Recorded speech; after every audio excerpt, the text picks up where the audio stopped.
Hi, welcome to the Watering Hole Coaching Podcast. My name is Mark Dunwoody. The Watering Hole Coaching Podcast is hosted by Brian Russell and me. This is a space where coaches convene to learn, grow, and exchange wisdom. With decades of coaching experience between us working with individuals and organizations worldwide, Brian and I are here to guide you through change in your life and your leadership role. This podcast isn't just a gathering place. We hope and dream that it's going to become an incubator of ideas and a melting pot of diverse perspectives. Together, we foster a sense of community and shared culture, recognizing its power to drive innovation and nurture a coaching mindset.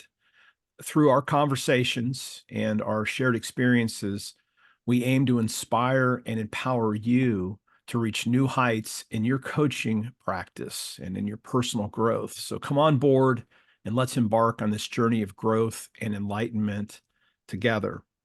And by the way, if you find this podcast helpful, please share it with others, and we would be grateful for reviews.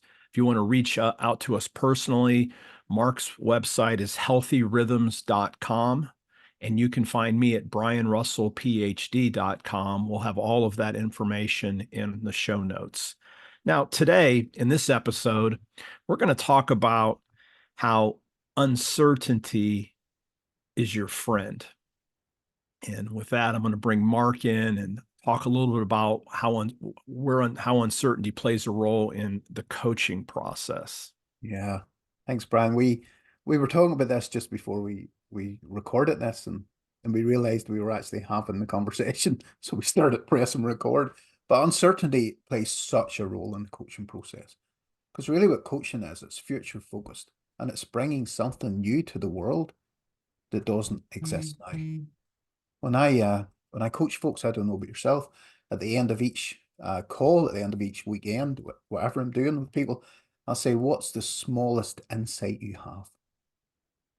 And every single time there's an insight, there's something new that has came to the world through their head and their heart and their soul. So there's always something there.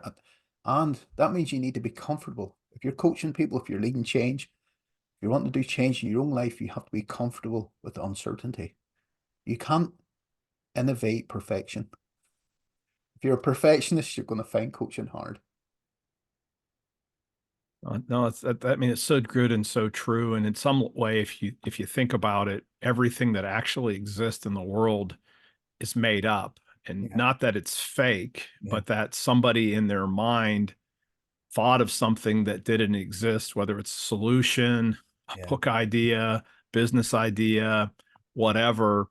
yeah, And they grab something from an uncertain future and then move towards it. So for you, when we were talking about how you kind of show up at a coaching session, we talk, do we use tools sometimes? Sure.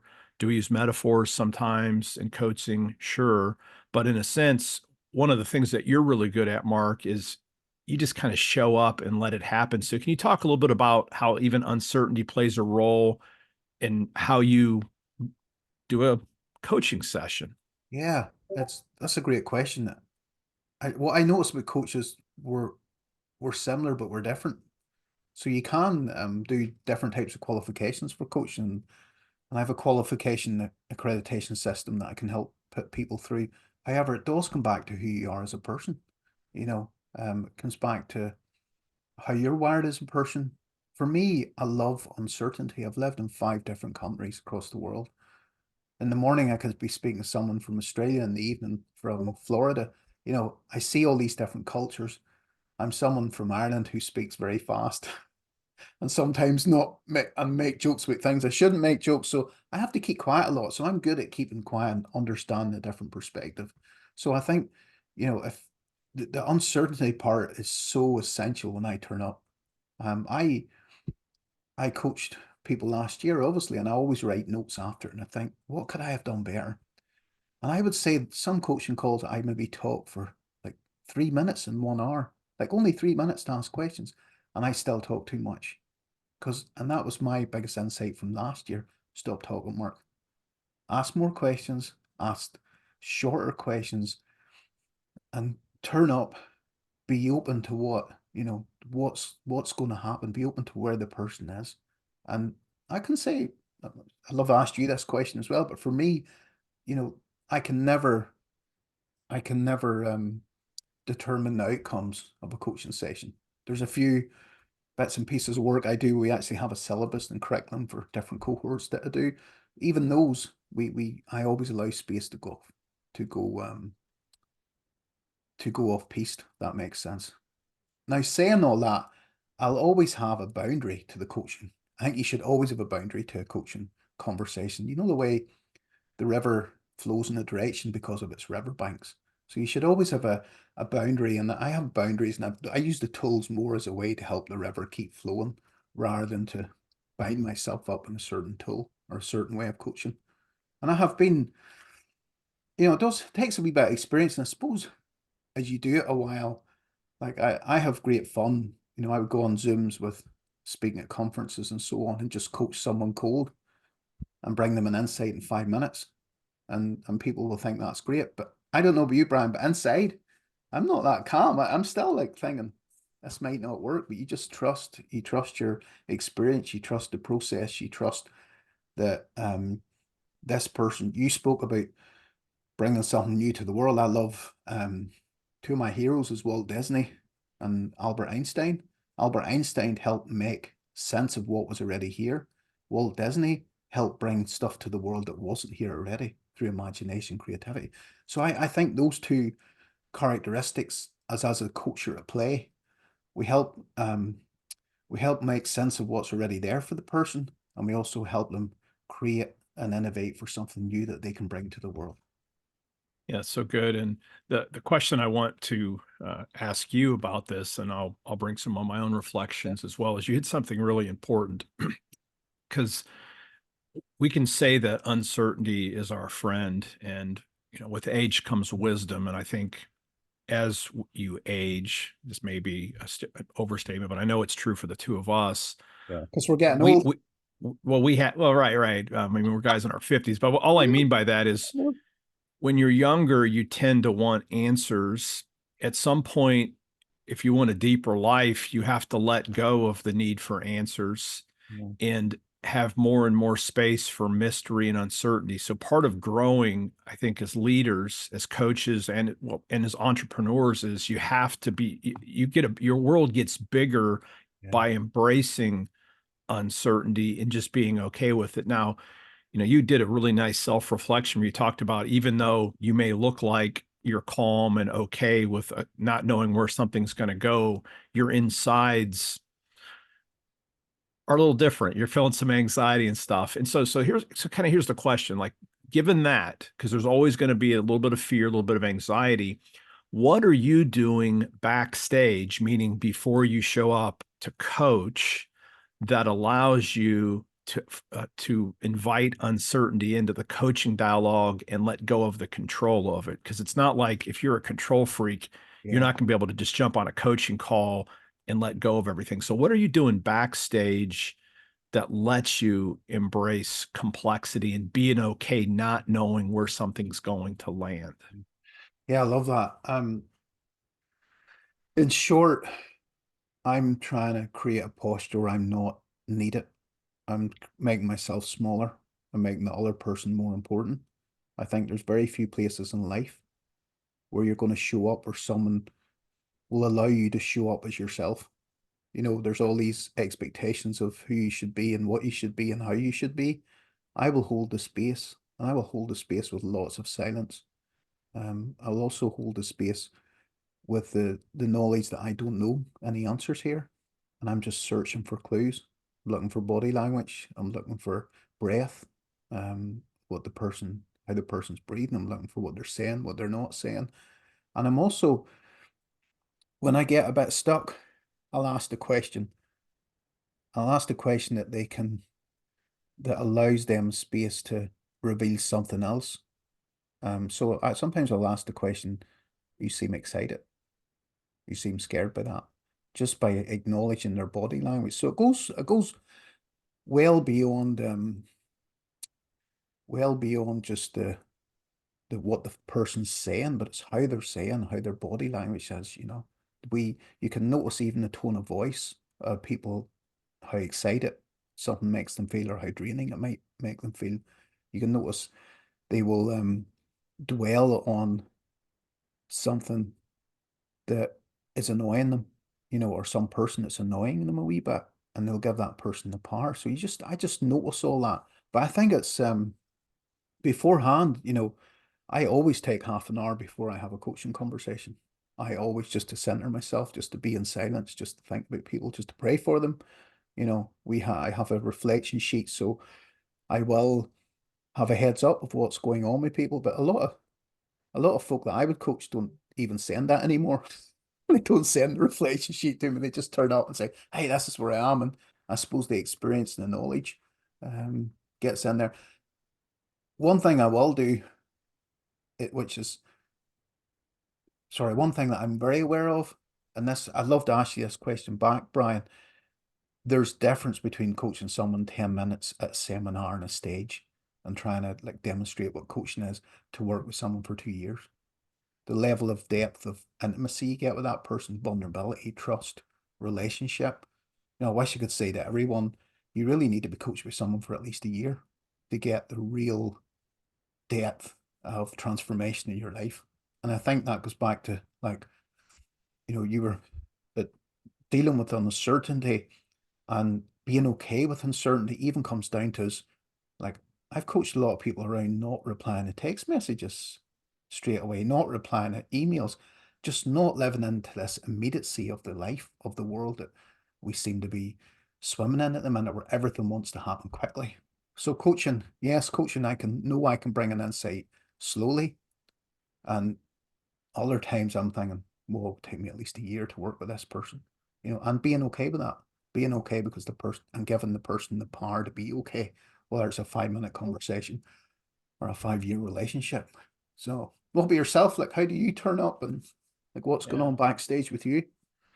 Yeah, and I just love the question because I mean one of the most important things that I know that I do as a coach, all of my coaching essentially comes out of I would say self experimentation, and I believe in that principle, skin in the game. So I'm on a deep journey of spiritual formation, personal growth, and so my coaching's been impacted on all the work I've done on myself and continue to do. Like I just hired a new coach actually. And I'm also part of a men's coaching experience right now. And I had a therapist. So I literally have like three sort of coaches that I work with. And number one, the long-term thing is a big deal too. Both I've had long-term coaching relationships, and I have to say I've been working in one of my groups now 4.5 years, twice a month for 4.5 years, and we've gotten super deep. It's like we know each other, and when you start the coaching sessions, at that point, you have instant rapport. So there is something powerful about working long term. Now, what do I do to show up? It's a lot of it's exactly like you. I've very much used my contemplative spiritual practices. Those who know me or don't know, um, I I I do centering prayer or contemplative prayer every day Yeah, for at least 15 to 20 minutes, and many times it's longer than that. And I've been sitting in silence like that now for over a decade. And I'm also a committed journaler where I do sort of a form of prayer of exam, and it's kind of my own change thing. And I'm always looking for new questions. So I do a lot of this inner work. And basically, what that's let me do, I love how you show up because you described showing up and just basically being present for the other person and being tuned in enough, loving that person enough. And really is what we're talking about, that you're paying attention to the body language, to what isn't said. And so how do you do that?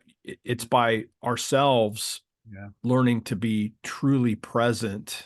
And, like I would describe it this way: transformation for me happened, and it still happens around these three words. When I know that I'm safe, I know that I'm enough, and I know that I'm loved. yeah, Now, that's at my very best. And so all of my practices that I do are trying to put me in that state. So, and here's how that works: when I actually know that I'm safe, yeah, I can embrace uncertainty. And what do you have to do with uncertainty? I mean, what's it really mean to give uncertainty a hug? You have to surrender. because you don't know what's going to happen. Yeah. Right. And so Yeah. I can move into that posture of surrender. And what I've noticed is when you surrender, um, that puts you in a space where it's like, you know what? There's no shame or guilt because I don't know what's going to happen here. I don't have to be in control. I'm enough, which means then a little less Brian has to be involved in this whole thing because it's not about me now. We're on uncertainty. So I can try to be a little less ego driven. Again, do I have an ego? Of course. But Yeah. just annihilating it a little bit, just eliminating a bit, then puts you in a position where you're open then really to make what's the real relationship in coaching. I would argue that it's ultimately love that Yeah. we're not talking about romantic love, but when I show up for somebody, I'm fully present because I love this soul and I want to see this soul thrive and flourish. And so when I put myself in a position where I can be that way by getting rid of my ego, it's easier for me then to let the love flow to other people. So that's what I would describe the space. I want to try to be in a space where I feel safe, I know I'm enough, and I know I'm loved. Yeah. Then I can surrender, be a little less ego driven, and essentially love the person in front of me or the persons in front of me and just seek how can I bless and serve this person with space. Dude, I love that. I love what you're saying. Because, like, if anybody's listening to this, you can Google how to coach. You can Google 101 powerful questions. You can go and do your training at whatever to the highest level and become a master coach. I've never done official training as a coach. Yeah, I really haven't either. Just No, a I little don't. dabbling. I've set up we've got our accreditation course for coaches at a fraction of a price. But I have coached master coaches of a leading worldwide organization, and I know you have as well. There's so much about coaching is about yourself, and it's a transformation of yourself to the unknown that you're going to learn. And I've uh, I've helped a few people start coaching businesses, and you could write a wee book and put it all on it. But what I've realized that it's about yourself, and it's about your ability, as you say, to show up as who you are and know that you're serving them, as you say, out of that love, because everybody brings something new to the world every single day. We're all empowered. We wake up, we're breathing. For people to understand that they can start to craft what they're bringing to the world, I think for me and for you as well, that's legacy stuff for us. And I think that's a beautiful thing about coaching because most of my coaching, like yourself's confidential, so we never get to benefit from the fruit. All we get to benefit is from the person, the interaction with the person. So you're going to have to be comfortable with yourself because not everyone's going to know you're the best coach in the world or this person. However, I've coached some phenomenal people like politicians to business leaders to church planters, like, and I'm like, whoa, I played this part in their lives. So coaching for me is just it is a spiritual experience. It's something else because there's a spiritual experience, I think, for the person to know there's something missing. Because what we said at the start, you can't innovate perfection. You can't tell someone who knows everything, they can't learn anything. I can I ask you a question. And Yes. I'll answer it for you as well. Did you ever start coaching someone that you thought, no, I can't do this? Did you ever take on the wrong person? And you mean because it was a difficult person or because I did lacked my own. I think both, every way it Yeah, was for you. yeah. Yeah. Well, I mean, I would say, in all honesty, and I'm okay with this. I get nervous every time I coach anybody for the first time, and even sometimes the second or third time. And I realize it's just because I care and I really want to serve. And so there's always this sort of imposter syndrome that, again, if you're going to do anything in life, you just have to recognize you're going to get nervous, and that's part of it. To me, that just means I care. Now, have I worked with people that I didn't click with? Well, I would say the answer for sure is yes. And sometimes, when you have the initial call, they don't want to do any more coaching, and that can be you deciding that or the other person. And I could say, the good news is most of the people that I have coached have stayed with me for a long time. So I don't have a huge amount of turnover, but there's been one or two people that obviously I didn't serve. And I'll own this myself. I didn't serve powerfully enough, or I couldn't, Yeah. that they weren't able, that we didn't work together for very long. And I would guess sometimes people just decide, I don't want to go to this level of depth. I just want, maybe just answers or read a book or something. And, I run into a few people like that. But for the most part, I've noticed that if people are going to show up and pay you to coach, that most of the time they're in, Yeah, with very few exceptions. yeah, yeah. It's only happened. The reason it's only happened to me once, about Yeah. years ago. One person, and they weren't. They loved the idea of me coaching them, but they didn't love the idea of going on a journey of transformation for themselves. And it was, we had to have a couple of tough conversations. But again, I learned from that, I've if I had one piece of advice to a coach, no matter how long, if you're just starting out or if you're in it a lot of years, don't work with people who don't excite you. Don't Yes. work with people who there's no pain. If there's no pain in their life, there's not going to be really much motivation for change. Um, I don't know about you, but sometimes I get invited to do things and I don't know, gatherings of organizations to talk about coaching. And sometimes I say no because I'm thinking these people are going to be here on the orders of their boss from something else. They're not going to be in. And again, I think that's something we could actually do an episode on about what it means to be all in for you as a coach and for your people. Because if you, for me anyway, if I do things that people aren't all into, then it drains me. And I think, why am I doing this? And I think that's because of the urgency that you and I have, that we know coaching changes the world. Like anybody that excels in any walk of life is being coached anywhere. There's science is there, statistics is there, anybody. So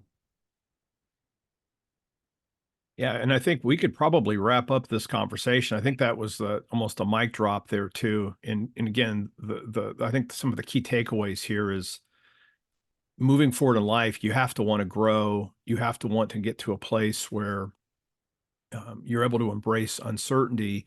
And I think what I also heard both of us saying, this is one of my big takeaways, is there's practices backstage that allows us to front stage show up and be that person that we describe. yeah, And then you've also noticed that that has to be true of the client too. There will be clients sometimes that it's probably best not yeah. to serve long term because you find them draining. And one of the things about coaching is it's fun for it to be energizing. What was your biggest takeaway today, Mark? And we'll wrap it up with that, I think. How little we talked about tools. Yeah, yeah. We talk more about emotional intelligence and the soft skills. And that makes me think that, I seen a research last year in the like top qualities and for employers we're looking for. And emotional intelligence is up there now, creativity's up there, innovation's up there. A few years ago, 5, 10 years ago, they weren't there. So actually these things that we're talking about that you can learn through coaching and being coached are actually skills, real life skills that are being recognized. We're in a world now where the machines make lots of the stuff that people used to be involved in the process. There's machines doing that now. So we're managing knowledge. We're not actually managing uh, processes and manufacturing so much. We're managing people's knowledge. And coaching helps you manage people's knowledge. And it's such an amazing thing. So yeah, that would be it. How little we talked about the actual tools of coaching and more on the soft skills of it. So That's good. And in uh, coming episodes, we will work through both. We will talk probably about how to use tools because there's a right way and a wrong way. We'll be bringing lots of topics. So, by the way, if you have questions about coaching that you'd like us to answer, just reach out through the email addresses that are in the show notes. And Mark, do you want to take us out today? yeah, I think we'll end each episode with a truth bomb, like an amazing sentence, an amazing question statement.